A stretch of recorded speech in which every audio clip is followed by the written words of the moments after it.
दास जी महाराज की। संत गरीबदास जी महाराज का जन्म हरियाणा के जिला झज्जर गांव छोड़ानी में सन 1717 में जाटों के एक प्रसिद्ध धनखड़ परिवार में पिता श्री बलराम जी और माता श्रीमती रानी देवी जी के यहाँ हुआ था। गांव छोड़ानी में गरीबदास जी महाराज का नानका है। गरीबदास जी गांव करौथा जिला रोहतक हरियाणा के रहने वाले धनखड़ गोत्र के थे। इनके पिता श्री गरीबू, सूरज सर पर आने वाला है, चलो हम सभी भोजन कर लेते हैं। हाँ चलो। हाँ, चलो चलो चलो उस जांडी के पेड़ के नीचे बैठते हैं। आ जाओ चलो चलो चलो। अपनी पोटली खोलते हैं। देखो तो सही मेरी पोटली में क्या है आज। लो गरीबू, तुम भी खाओ इसमें से। हाँ। बलिराम जी का विवाह गांव छोड़ानी में शिवलाल सिहाग की बेटी रानी देवी से हुआ था। श्री शिवलाल जी का कोई पुत्र नहीं था, इसलिए श्री बलराम जी को घर जमाई रख लिया गया था। गांव छोड़ानी में रहते 12 वर्ष हो गए थे, तब संत गरीबदास महाराज जी का जन्म गांव छोड़ानी में हुआ था। श्री शिवलाल जी के पास 2500 बीघा जमीन थी, जिसके वर्तमान में 1400 एकड़ जमीन बनती है। उस सारी जमीन के वारिस श्री बलराम जी हुए तथा उसके पश्चात उनके इकलौते पुत्र संत गरीबदास जी उस सर्व जमीन के वारिस हुए। गरीबदास जी बचपन से ही अन्य ग्वालों के साथ गौ चराने जाते थे। कबलाना गांव की सीमा से सटे नला नामक खेत में 10 वर्ष के बालक गरीबदास जी जांडी के पेड़ के नीचे प्रातः 10 बजे अन्य ग्वालों के साथ जब भोजन कर रहे थे, तभी वहां से कुछ दूरी पर सत्य पुरुष कबीर साहिब जिंदा महात्मा के रूप में सतलोक से अवतरित हुए।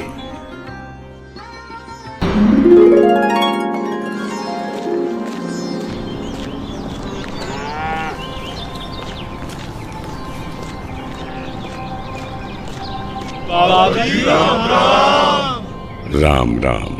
बाबा जी आओ, रोटी खाओ। नहीं, मैं अपने गांव से ही भोजन करके आया हूँ। कौन सा गांव है आपका? मेरा गांव सतलोक है। रोटी नहीं खाओगे तो दूध तो पीना ही पड़ेगा। हम साधु संतों को और अपने अतिथि को बिना कुछ खाए पिए जाने नहीं देते।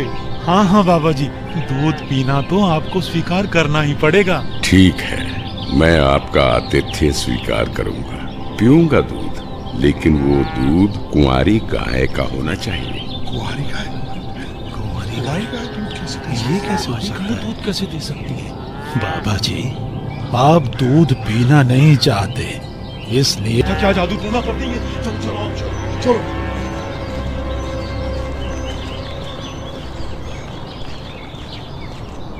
लाओ भगवान, ये प्रसाद मुझे दे दो, फिर ना जाने कब आपका बनाया हुआ प्रसाद नसीब हो। ये तो मेरा सौभाग्य है कि आपका जूठा दूध मुझे प्राप्त हो रहा है। ये तो अमृत के समान है। बेटा, ये दूध किसी जादू। आप मजाक कर रहे हो। ऐसी बात नहीं है, मैं कुंवारी गाय का दूध पीता हूँ, इसलिए अगर आप मुझे कुंवारी गाय का दूध पिला सकें तो मैं आपका दूध स्वीकार कर लूंगा। आजा। महाराज, इस बच्चे के ना तो अब तक कोई बच्चा हुआ है, ना ही उसके कोई स्तन है, फिर ये दूध कैसे देगी? देगी, जरूर देगी। अगर आप लोगों के पास कोई ऐसा बर्तन है जिसमें दूध को निकाला जा सके तो मुझे दो। बाबा जी, ये रहा बर्तन। अब इसे स्तन वाली जगह पर पकड़ कर बैठो।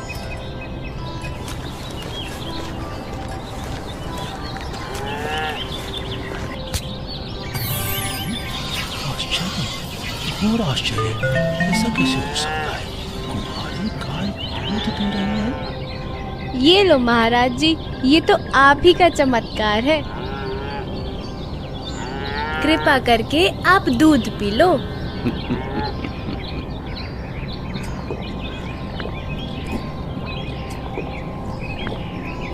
ये लो, ये बाकी बचा दूध आप लोगों के लिए प्रसाद है, आप ग्रहण करें। ये दूध हम नहीं पी सकते, ये तो पाप का दूध है। इस दूध को कुंवारी गाय से निकाला है आपने। एक तो ना जाने कौन सा जादू टोना किया है आपने इसमें, और ऊपर से इसे झूठा भी कर दिया। आप ना जाने कौन हो, ना जाने किस जाति के हो। मैं तो कहता हूँ भाइयों, चलो यहाँ से, नहीं तो क्या पता ये बाबा हमें भी ना जाने क्या जादू टोना कर दे। हाँ, चलो। नहीं हो सकते। परमात्मा गरीबदास जी को ये समझाते हैं कि स्वर्ग तो मनुष्य को केवल भ्रमित करता है, जिससे वो सतलोक की प्राप्ति न कर सके। स्वर्ग का वैभव दिखाकर मनुष्य को असली परमात्मा के पास जाने से रोका जाता है। भगवान, आप कहाँ से आए हैं?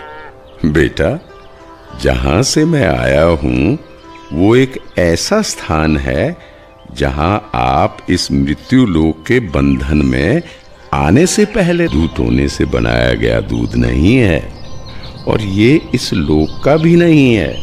ये तो मेरे लोक अर्थात सतलोक से आया है। तुम इसे पी लो, तुम्हें बहुत लाभ होगा। ठीक है बाबा जी, दीजिए। बेटा, परमात्मा की भक्ति किया करो, उसका नाम लिया करो। ये मनुष्य का जीवन बार बार नहीं मिलता। जी भगवान, भक्ति तो मैं करता हूँ, राम राम करता हूँ, सीता राम और राधे श्याम का भी जाप करता हूँ, बजरंग बली की जय भी बोलता हूँ और शंकर भगवान की पूजा भी करता हूँ।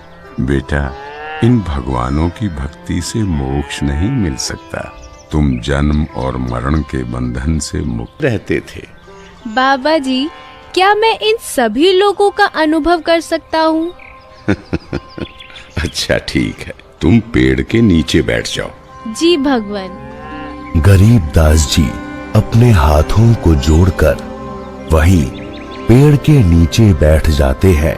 जिंदा बाबा के रूप में आए कबीर परमेश्वर जी बालक गरीबदास को नाम दीक्षा देते हैं और गरीबदास जी के सर पर हाथ फेरते हैं। जैसे ही बाबा जी ने हाथ फेरा, गरीबदास जी की आत्मा बाहर निकली। गरीबदास जी की आत्मा ने बाबा जी को प्रणाम किया। प्रणाम भगवान। चलो गरीबदास। परमात्मा गरीबदास जी को गणेश का लोक,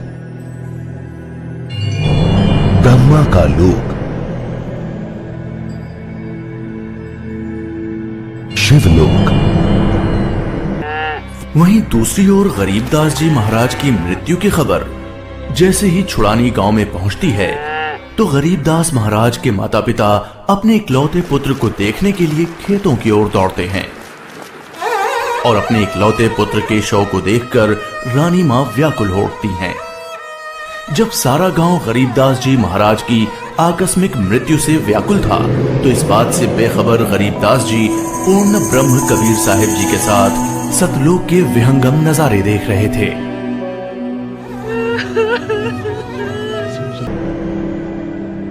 विष्णु लोक, ब्रह्मलोक, धर्मराय का लोक, सभी जगह ले जाते हैं।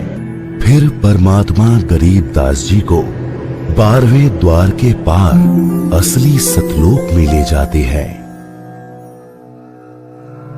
इधर गरीबदास का शरीर उस पेड़ के नीचे बिना आत्मा के है। वो उसी मुद्रा में बैठे हुए हैं जैसे उसे छोड़ कर गए थे। अरे गरीबू, उठ ले भाई, आजा, अपनी गायों को संभाल ले, तेरी बारी का समय हो गया है। अरे भगत जी, खड़ा हो ले। अरे अरे, इसे क्या हुआ? अरे गरीबू, क्या हुआ तुझे? उठ क्यों नहीं रहा?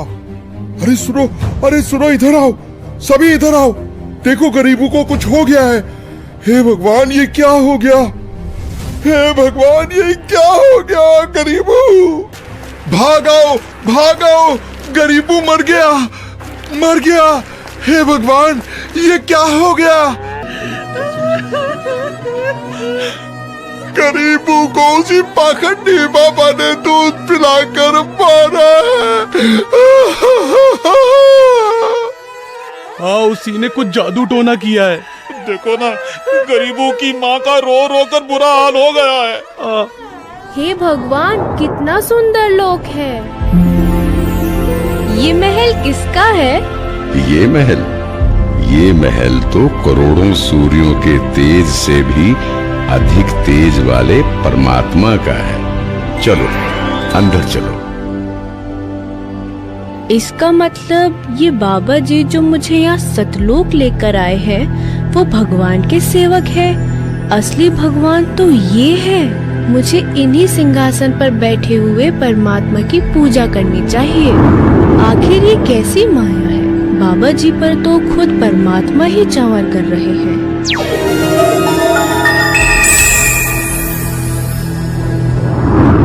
बेटा गरीबदास, जिस मृत्यु लोक में तुम रह रहे हो वो एक यातना देने की जगह है। वो तुम्हारे लिए एक कारागार है। वहाँ कोई भी जीव सुखी नहीं है। चाहो तो नीचे मृत्यु लोक की तरफ देख लो।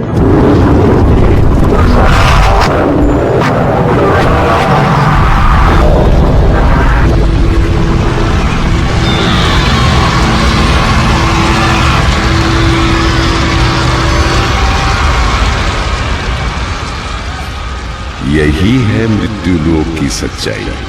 परमात्मा, मैं उन सभी लोगों की सच्चाई जान गया हूँ। कृपा करके आप मुझे वहाँ वापस ना भेजो। बेटा, तुम ऐसे यहाँ नहीं रह सकते, क्योंकि जब आप यहाँ से गए तो आप पुण्यों से परिपूर्ण थे। तो इसलिए तुम जब उस लोक में उतने ही पुण्यों से परिपूर्ण हो जाओगे तभी इस लोक में वापस आ सकोगे और एक स्थायी स्थान को प्राप्त कर सकोगे। बेटा, मैं तुम्हें एक ऐसी अनमोल भक्ति दूंगा जिसके साथ तुम नीचे मृत्यु लोक में जाओगे, जहां फंसकर मनुष्य अपना कीमती जीवन नाश कर देता है और कर्म कांडों में फंसा रहता है। बेटा, मृत्यु लोक पर तत्वज्ञानी संत की कृपा से मुक्ति पाकर तथा मृत्यु लोक के अलावा यमलोक, स्वर्गलोक, विष्णु लोक, शिवलोक, ब्रह्मलोक जैसे जिन 21 ब्रह्मांड के लोकों में तुम गए हो, वहां से भ्रमित हुए बिना जो भी जीवात्मा सतलोक में आती है तो सतलोक में खाली पड़े महलों में वो बिना किसी भेदभाव के रहते हैं। धरती पर वो चाहे राजा हो, रंक हो, नीची जाति में जन्म हो या उच्च जाति में, यहाँ सतलोक में सबके लिए एक समान व्यवहार है। यहाँ कोई जन्म मरण नहीं है, वृद्धावस्था नहीं है, ना ही कोई बंधन है। बेटा गरीबदास, तुम्हारा स्थान भी यही सतलोक है। बेटा गरीबदास, जाओ, अब तुम मृत्यु लोक में वापस जाओ और वहां थोड़े ही प्रयास में पुण्यों से धनी हो जाओगे। नीचे जाकर मेरे ज्ञान का प्रचार करो, सच्चे परमात्मा के बारे में लोगों को बताओ। वहां रहने वाले तुम्हारे सभी भाई बहन यहीं से गए हैं और काल के जंजाल में फंसकर गलत रास्ते पर चल रहे हैं। जी भगवान। इधर दूसरी तरफ गरीबदास जी के परिजन उनके शरीर को लेकर अंतिम संस्कार की क्रिया करने लगे। प्रपट्टन वो परलोक है जहाँ अदली सतगुरु